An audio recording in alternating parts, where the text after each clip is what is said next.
नमस्कार दोस्तों, आज हम डिस्कस करेंगे 10 important CT scan of head जो कि अक्सर क्लिनिकल प्रैक्टिस में आपको देखने को मिलते हैं। तो चलिए आइए शुरू करते हैं।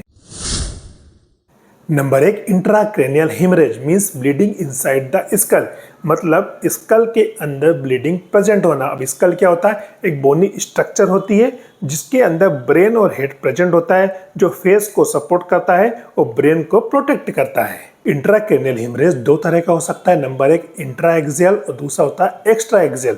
इंट्रा एक्सियल क्या होता है?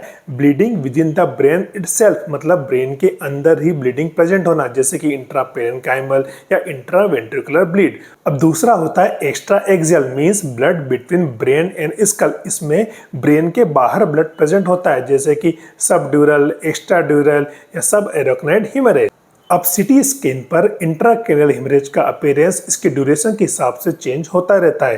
तो नंबर 1 पे बात करें तो एक्यूट ब्लीड, जो कि कुछ घंटों से लेकर कुछ दिन के बीच होता है। यहाँ फ्रेश ब्लड होता है, इसलिए इसका अपीयरेंस वाइट दिखाई देता है। नंबर 2 पे आता है सब एक्यूट, जो कि कुछ दिन से लेके कुछ सप्ताह तक हो सकता है। यहाँ सिटी स्कैन पर ग्रे दिखाई देता है।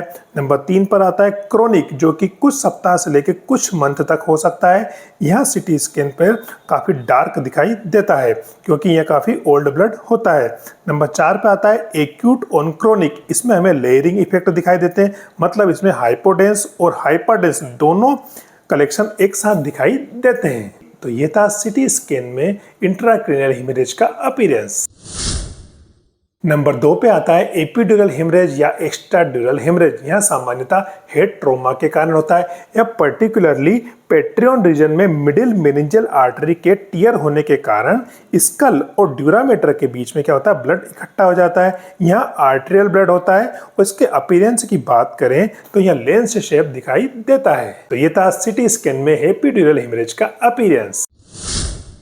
नंबर 3 पर आता है सबड्यूरल हेमरेज। इसमें ड्यूरामेटर और अरेक्नोइड मेटर के बीच ब्रिजिंग वेन में ब्लीडिंग के कारण ब्लड इकट्ठा हो जाता है। यहाँ क्या ब्रिजिंग वेन के कारण ब्लीडिंग हो रही है, मतलब यह क्या है?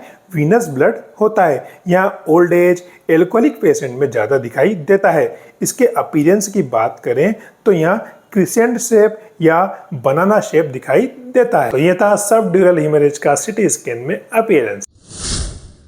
नंबर 4 पे आता है सब arachnoid haemorrhage.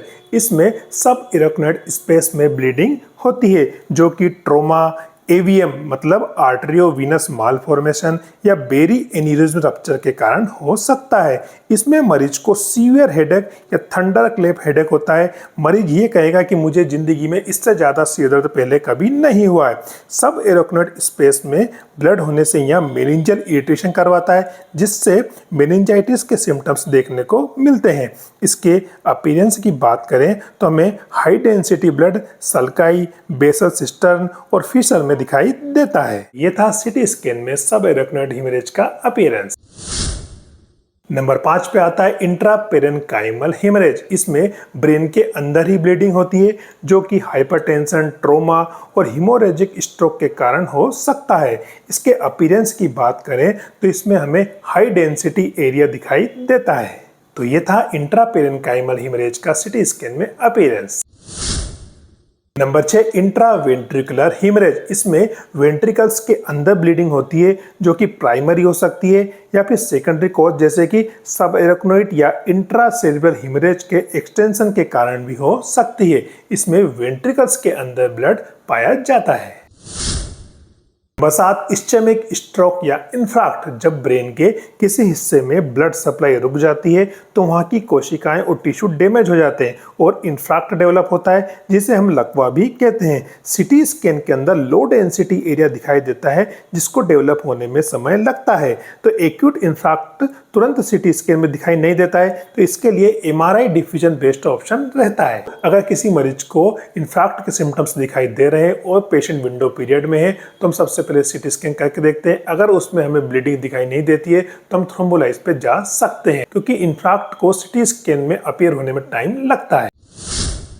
Number 8 brain tumour. तो प्राइमरी ब्रेन ट्यूमर रेयर होते हैं और जो कैंसर मेटास्टेसाइज होकर ब्रेन तक पहुंचते हैं वो कॉमनली होते हैं melanoma, lung cancer, breast cancer, renal cancer and colon cancer. CT scan में ब्रेन ट्यूमर के अपीयरेंस की बात करें तो हमें हेट्रोजीनस सॉलिड लीजन दिखाई देता है, मतलब एक नॉट यूनिफॉर्म टेक्सचर वाला लीजन दिखाई देता है। यहाँ प्री कॉन्ट्रास्ट वाला सिटी स्कैन है और यहाँ पोस्ट कॉन्ट्रास्ट वाला सिटी स्कैन है जिसमें हमें हेट्रोजीनस सॉलिड लीजन दिखाई दे रहा है। Number 9 venous sinus thrombosis. इसमें पेशेंट यूजुअली हेडेक, 90% केसेस में हेडेक और seizure, nausea, vomiting, difficulty in speaking के साथ प्रेजेंट होता है। पर्टिकुलरली ये यंग फीमेल को अफेक्ट करता है। इसके अपीयरेंस की बात करें तो सिटी स्कैन में हमें फीलिंग डिफेक्ट और एम्प्टी डेल्टा साइन दिखाई देता है। तो ये था वीनस साइनस थ्रोम्बोसिस का अपीयरेंस। Number 10 cerebral aneurysm. तो सब एरोक्नोइड हेमरेज और सेरिब्रल हीमेटोमा में क्या होता है, एन्यूरिज्म रप्चर हो जाता है जिसके कारण मरीज की जान को खतरा रहता है। तो इस कंडीशन में हमें एन्यूरिज्म को आइडेंटिफाई करना रहता है और उसको ट्रीट करना जरूरी होता है। यह aneurysm most commonly circle of Willis में पाए जाते हैं। इसके अपीयरेंस की बात करें तो हमें यहाँ डायलेटेड सेरिब्रल वेसल्स दिखाई देती हैं और इसका ट्रीटमेंट का ऑप्शन या तो कोइलिंग होता है या क्लिपिंग होता है। दोस्तों ये थे 10 मोस्ट कॉमन सिटी हेड जो अक्सर क्लिनिकल प्रैक्टिस में आपको दिखाई देते हैं। अगर आपको ये वीडियो अच्छा लगा तो इसको लाइक कीजिए, शेयर कीजिए, सब्सक्राइब कीजिए और मेडिकल फील्ड की चीज़ों को आसान शब्दों में समझने के लिए हमारे चैनल द इजी डॉक्टर से जुड़िए। Keep learning, keep teaching. नमस्कार।